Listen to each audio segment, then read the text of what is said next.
There's a new way to stay connected and know what's happening with Market to Market when you subscribe to Market Insider. One email and a lot of information awaits you. Go to markettomarket.org and subscribe to Market Insider. 5 countries are going to be part of today's discussion in this MTOM podcast. And I'd like to say just 5 points in it, but this is way bigger than what we can get in just a few minutes. But we're going to try to power through a whole lot about the cattle market. We're going to talk about live cattle. We're going to talk about feeder cattle. We're going to talk about those that are the meat processing, the grocery store, the retailer, who's getting squeezed, who's coming out ahead, headline risk, imports, inventories. Oh, this is... Derrell Peel and I have had conversations before. This one was probably one of the more intense ones, back and forth of, what he's thinking, what he's seeing, what has been out there, and what is impacting the market. It's hard to make sense of it all, but we certainly try to here with Derrell Peel from Oklahoma State University. You've seen him before, knows a lot about this market. So give him a listen here as we discuss stories involving Brazil, Argentina, Mexico, Canada, and China. Those are the big 5 when it comes to agriculture. We're going to explain why in this installment of the MTOM podcast. I'm Paul Yeager. Thanks for watching. Here we go. Doctor, I have read your name in print way more than I have, and I've always been sensitive to it because I know you. Which one of the media surprised you that called or emailed that wanted to talk to you about cattle? Oh my gosh, I've had calls from lots and lots of people. And really, I guess the way I would answer that is that it really goes back to earlier in the summer when kind of the public broadly and the media broadly figured out that beef prices were high. And I started getting calls from national media at a level that normally don't worry about cattle markets, but they do care all of a sudden when it affects consumers. And so that's kind of what started it. And then, of course, in the last few days, we've added a wave after wave of political statements and things to that has just ramped it up even more. So the short answer is I've talked to, it feels like everybody on the planet in the last 10 days. And now Paul. And now we're talking to Paul. Yeah. Really, we're at the end of the planet here. Oh, yeah. No. It's all good. Well, it's still going. But I know the people who are watching this, they know how focused you are on this market, how much you know about the market. Have you had to, now your work is so important to an audience that you maybe didn't pay attention to as much before? They didn't know who Derrell Peel was and they didn't understand the livestock market. Have you made any new believers or people who sign up for whatever it is that you're talking about? Probably so, because the thing about these kind of situations, and honestly, in that sense, it's a lot like what happened during the pandemic. Same thing. We had lots of calls from people trying to understand very complex supply chains. Now we're trying to, and it all comes back to the basics of how the cattle market works. And again, to a lot of people that don't really understand the cattle industry, high beef prices just sort of seem to appear. They came up very suddenly. How did that happen? What can we do about it? Well, anybody that knows the cattle industry knows that we've been building to this for several years, and we've seen it coming within the industry. It isn't an instant thing, and certainly there's no instant cure. Once you're in a situation like we're in right now, just from the standpoint of the way cattle production works, there's no quick fix. So I've had to explain that over and over and over again to a lot of people at levels that just don't know that and don't worry about it most of the time. You understand markets enough to know that sometimes the market doesn't always tell the story immediately of what's happening on the ground. A, how long has this run-up been going? But B, when did it start before the run-up? Yeah, that's exactly, that is the story. And so I recently wrote a newsletter article trying to relay the fact that, from the last cyclical peak in cattle inventories, cow inventories specifically, in 2019, we started a cyclical liquidation, but then the drought took over, and it was really a drought liquidation that pushed us way farther down on inventories than we intended to be. So we've been building for this since 2019, since the 2020, really, when the liquidation started. And so we find ourselves in this hole. And then, of course, one of the things that happens in 2021, and 2022 was peak beef production, all-time record beef production in the U.S., but that was in part caused by the liquidation. The nature of the cattle industry is when you have more animals than you can keep. In this case, it was not really more than we wanted, but more than we could keep because of the drought. How do you pare those numbers down? You eat your way out of that inventory.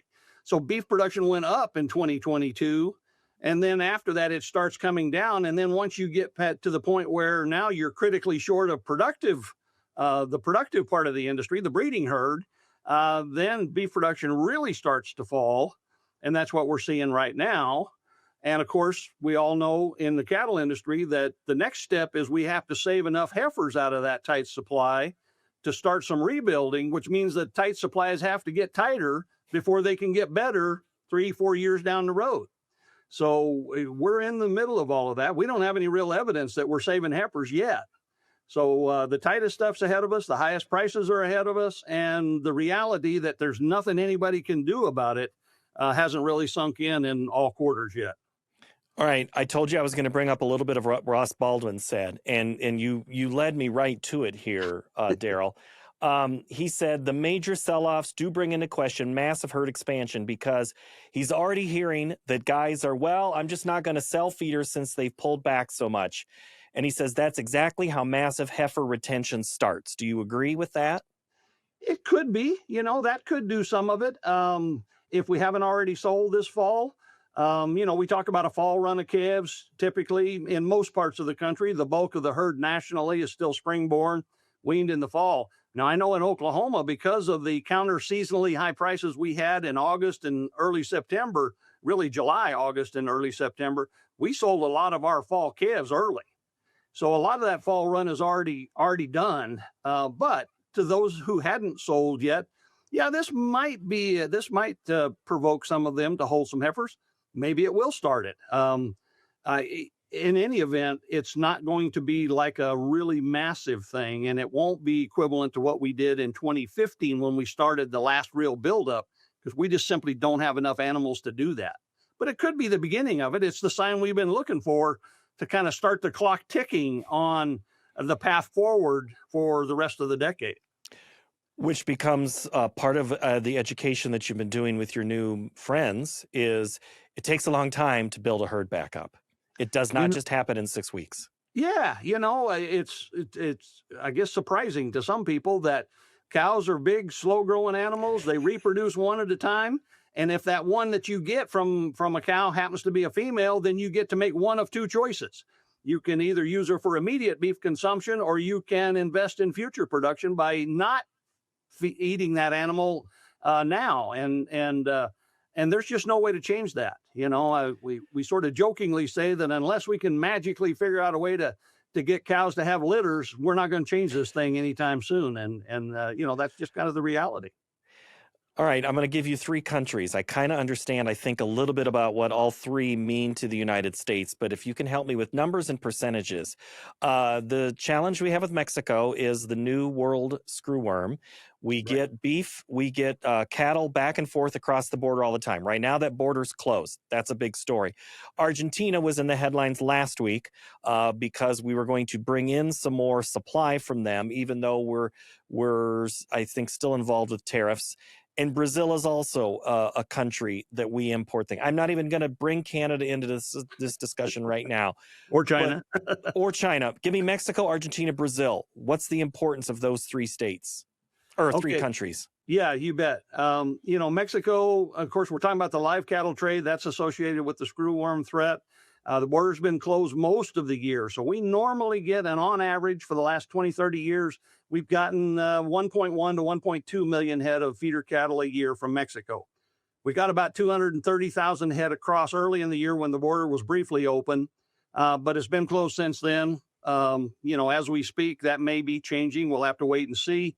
But if it stays closed for the rest of the year, that probably means that on net, we have brought in, or will have brought in, 700,000 to 800,000 head less feeder cattle than normal. And what does that mean percentage-wise? Yeah, great question.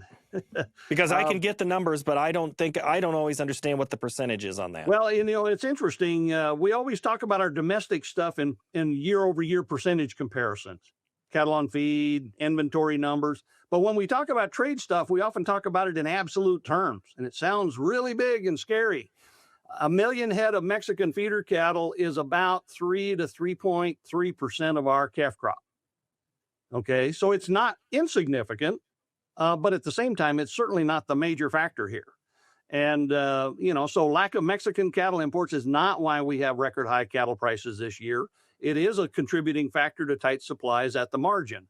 If the border suddenly opens, we won't get a flood of cattle before the end of the year because that's a process that takes some time. Plus, there's been a lot of uncertainty on all sides. So I don't think people are going to jump out there and commit to a lot of stuff, immediately in a really big way. So it probably doesn't have much, if any, market implications for the rest of this year. If we go forward from here, then slowly over probably several months to many months, we will rebuild back to the normal trade relationship there. Now, it's important to keep in mind, that we also export beef to Mexico and import beef from Mexico. And so the cattle situation it's all part of the same, set of integrated markets. And so there are implications potentially for those other markets, depending on what happens with the border relative to live cattle trade. As we sit here, though, the thought on the headline was going to be the Mexican agriculture minister coming to the United States to talk to our agriculture minister, our USDA secretary, and that the headline that would come out of it is, we're going to open up the border on this date, and that would send the market. It looks like, as of now, that's not going to be an issue. We're not reopening the border. Is the market that sensitive to that type of headline right now?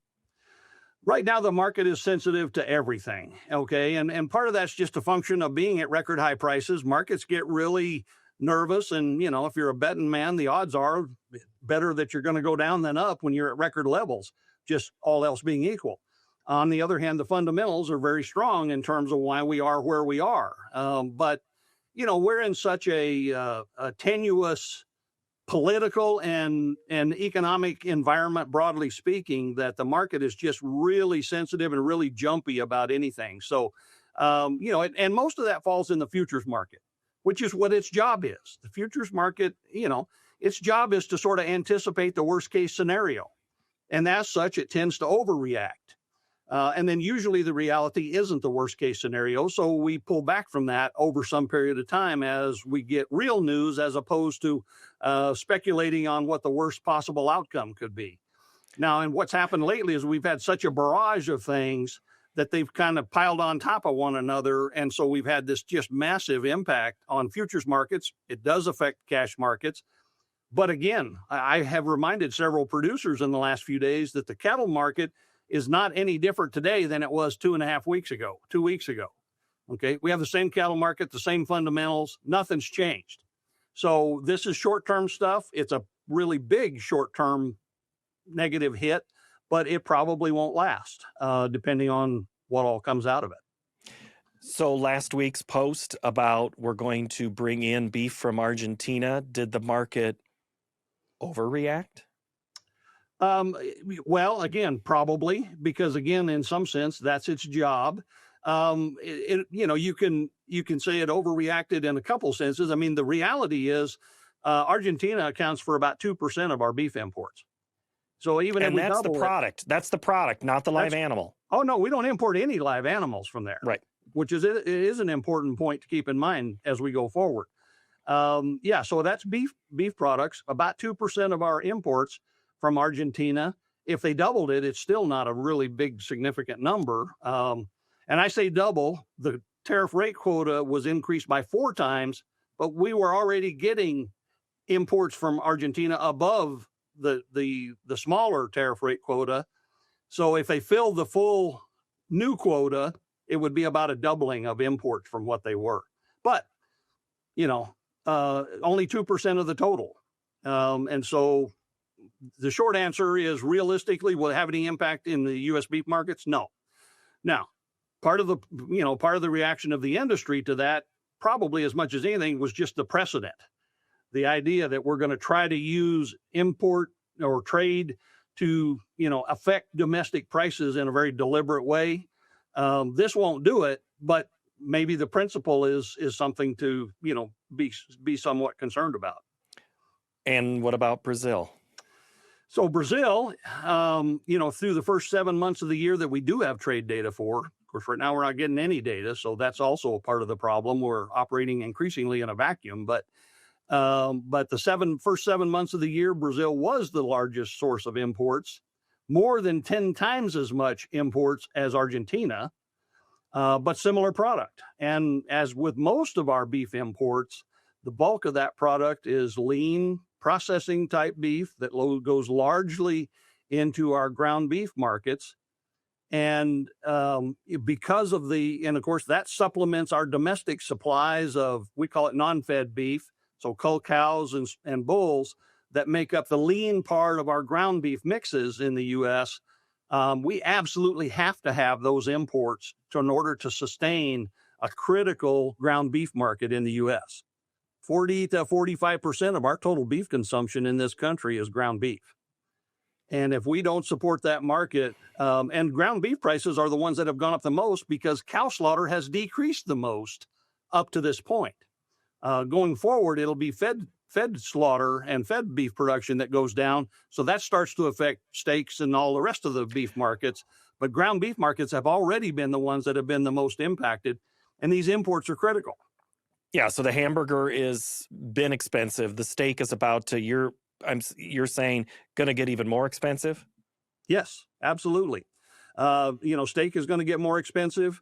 All beef cuts, from a carcass standpoint, are going to get more expensive. Like I said, ground beef's kind of leading the pack right now, and it's getting quite a bit of attention because of that.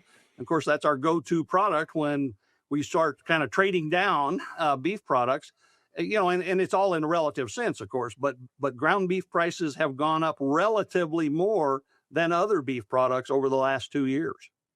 All right, let's go back to the hamburger then again, if we could. You mentioned the lean parts and then the fat parts that come together. So how much of that pot is from another country and not from the United States? We produce excess, basically, of the fatty trimmings, 50% lean, call it. It's more complicated than that, but in simple terms, 50% lean comes off of our fed steers and heifers. Okay, and we produce a lot of that. And in fact, right now we're feeding cattle to really heavy weights, and an awful lot of that is fat and bark on these cattle. So we're producing a lot of fatty trimmings right now. And we have to have lean to go with it. We use our cull cow and beef to do that. We could grind other parts of the carcass for lean. Rounds in particular are very lean, so we could grind them, and we do grind some, but most of the time, we've already paid to feed those in a feedlot. Those products typically have higher value than for grinding, so we don't like to do that, or at least it doesn't make a lot of sense to do that. And then the imports are the third source of that lean product that we use to do that. Now think about this. If you've got 90% lean product from wherever it's coming from, U.S. cull cow slaughter or imported beef, 90% lean and 50% lean trimmings off our fed cattle. If you want to make an 85% lean ground beef mixture, it takes 7 pounds of 90s for every 1 pound of 50s. That'll work out to be an 85% lean mix. So it takes a lot of that additional lean to mix with the fatty trimmings that we're producing on our fed cattle. Now that leads to, two conclusions that are really important, I think, for producers to keep in mind. One is imported beef, to the extent that it allows us to utilize the fatty trimmings from our fed cattle, actually makes our fed cattle worth more. Okay, if we didn't have that ability to use that stuff, we would render that stuff down into fat prices instead of selling it at ground beef prices. The other part of it is, again, our ground beef market is so critical. If we don't support that to levels, and think about where competition in the beef industry comes from relative to other proteins, chicken in particular, it's not at steakhouses. That's not where we compete with them. We compete with chicken as a beef industry in that little place where you drive through and somebody hands you something in a bag through the window. And so if we don't support that ground beef market to remain as competitive as we can possibly be, relative to chicken and maybe pork to some extent too, that's where we stand to lose some demand or impact demand in some negative way if we don't stay as competitive as we can be in that market. So the imports are better for value or better for bottom line? I guess they're kind of the same there. Well, the bottom line is that, and again, seems counterintuitive. I get that it's kind of hard to get, but both beef imports and exports add value to the U.S. beef industry. And that's, again, and what it really highlights that I think a lot of people forget, both within the industry and outside the industry, is that beef is not one thing. This industry produces thousands and thousands of different products. And the mix of stuff that you naturally get from the industry when you process animals into those thousands of different products doesn't necessarily match up with the exact mix of products we prefer to consume. So trade, both exports and imports, allows the market, or is the market's way of trying to sort of tailor, adjust the mix of products in the market to match consumer preferences in the U.S. If we don't export some of that stuff, we will eat it here. It all gets eaten somewhere. But if we eat it here, it might be at the expense of us spending more money on something we'd actually rather eat. You know, it's kind of like, guys that have beef at home understand this. There's always that stuff in the bottom of the freezer when you're about out of the last beef you processed. And you want to go get a new one and get some steaks and maybe hamburger. You're down to shanks and other things. And somebody in your house says, no, you got to eat that stuff before we go get any more beef. Well, that would happen in a whole country if we didn't have both imports and exports to help tailor the mix of products in this market. Two more countries, if I could. Sure. Canada. I mean, we're always back and forth with them right now. What's their role? They're more of the animals than the product, right? It's both, actually. So again, like Mexico now, we have a very integrated market. Effectively, we have a North American cattle and beef market. And I think if we recognize it that way, it makes more sense all the way around. So we do import a more diverse mix of cattle from Canada. Most of it is actually fed cattle coming out of feedlots in Canada that are simply going to packing plants in the U.S. So it's a matter of infrastructure use. We do import some feeder cattle that go straight into U.S. feedlots. And we at times actually export a fair number of cattle to Canada. So right now, as we speak, or at least prior to a week ago, Canadian Breyers were in northern U.S. buying a lot of feeder cattle the last 2 years in particular, taking them up to Canada to support their feeding industry. And then those cattle mostly come back at some point to be processed in the U.S. And then in addition to that, you got all the import and export. We do bilateral trade of beef with Canada. And as we do bilateral trade with Mexico as well. And so all of these markets are at some level interrelated. It's kind of like a balloon. You can push in on one side and it's going to pop out somewhere else. If you start, looking at one market in isolation, that's not really going to work very well. And is there anything with China right now? I mean, beans gets all the headlines when it comes to agriculture and trade, and I know it's about minerals and protectionism. I mean, there's all of these things. Is there any beef story that we need to watch? Oh, absolutely. If we did not have the domestic markets and the record prices that we've seen in the U.S., we would be talking a lot more about the impacts on beef markets from the loss of the Chinese market.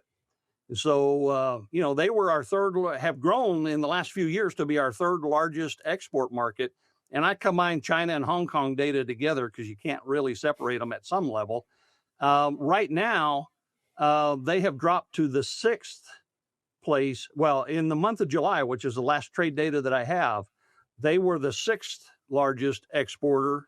And if you take Hong Kong out, and that's because of all the transshipment stuff, mainland China by itself was 1.2% of our beef exports in the month of July. So if we would be talking a lot more about the impacts of the tariff situation on beef exports to China, other than the fact that our domestic market situation is really masking those impacts right now. And we're sort of just glossing over them at this point. We've glossed over a lot, and unfortunately, I might have to gloss over this last thing. One thing that Matt Bennett brought up on the show last week was MCOOL, mandatory country of origin labeling. Uh, does that topic get brought up right now because this is the chance to talk about it, or is that still going to stay off to the side? We're not going to address that issue right now. Well, I think it gets brought up because in some quarters it's a perennial topic, and it just won't go away. I don't know. Again, in this political environment, and I can't figure out cattle markets, let alone politics. So I don't have any idea whether anybody would pick up on it. Again, USDA is kind of throwing stuff at the wall to see what sticks. They want to be able to say they're doing something about this market situation, when in fact we just discussed the fact that there's really nothing they or anybody else can do. But that doesn't mean they're not going to try some things. So could it come up? Possibly. It's pretty clear. I mean, MCOOL adds costs to the industry that everybody will absorb at some level. Research that was done a long time ago when this was a hotter topic, at least for longer periods of time, never showed any definitive demand value of MCOOL. Consumers just really don't care for the most part relative to price and what the product looks like and tastes like. And so the short answer is it's probably a negative impact on the industry if we were to try that again, not to mention all of the trade implications of it, depending on how it would be implemented. But, so it's an opportunity to talk about it, at least from some people's perspective, but it's not really anything more than any of these other things in terms of a solution to our issues. I think the last time we talked, I asked who's been the winner in these higher in these higher markets, at least in the future markets, and I think it was cow-calf. Did anybody win last week? Nobody won last week. And obviously cow-calf producers have been the target of this market's focus, trying to incentivize herd rebuilding. They probably took the biggest hit in a relative sense simply because of that. And then everybody above them is a margin operation. And so the margins have all been in various states of squeeze. Obviously up to this point through the last 2 or 3 years, the last 2 years in particular, packers have taken the brunt of that margin squeeze and continue to do so. Feedlots have actually done pretty well through most of this because the sharply trending market higher gives them enough time between when they buy relatively expensive feeder cattle and when they sell fed cattle 6 months later or 8 months later. The market kind of offsets part of that lousy buy-sell margin. If we slow down the rate of price increase, which I sort of expect to happen, even though I do think it's going to work its way higher, external stuff notwithstanding, but that might change a little bit. I think feedlots are going to face more, and so they're certainly going to face more challenges going forward with lack of feeder cattle as well as the cost of those feeder cattle. Now, obviously, a bumper corn crop and the cost of gain in feedlots helps, and it has helped a lot over the last couple of years, and it will continue to help to some extent. But I don't think, as we go forward, I expect feedlots to sort of share more of that margin challenge for the rest of the industry. Stocker guys are already pretty well squeezed because they're paying record high prices for calves, and feedlots are bidding more and more of the cattle into the feedlots earlier at lighter weights. And so stocker guys are trying to find a little place to work in here, and it's pretty limited right now. And even the retailers, I think, will see their margins tighten up more as we go forward. Beef production is falling. I don't think retailers have had to pay up on the front end as much as they will going forward with tight beef supplies. And of course, their ability to pass that on is somewhat limited. So they'll have to absorb part of those higher wholesale prices as we go forward. And the squeeze at that level will get a little bit more severe. See, that was going to be what we were going to talk about in the winter. I had this whole thing. We're going to have to discuss the retailer. I've been building a list for the next time we talk. I just didn't think it would be so quick that we'd have to talk. Derrell, I appreciate your time as always. Thank you so very much for trying to help understand a broader audience, because I know there's a broader audience watching what we're doing right now, and I wanted to make sure that you were able to help us out and understand it. Thanks, Derrell. You bet. I am very happy to be here and visit with you. If you have feedback for me, send it in an email, market2market@iowapbs.org. New episodes of this podcast come out each and every Tuesday. We will see you next time. Thank you so very much. Our production crew at Iowa PBS is led by Sean Ingrassia, Reed Denker, Neil Kyer, Kevin Rivers, David Feingold, Julie Knutson help make this possible each and every week. Thank you.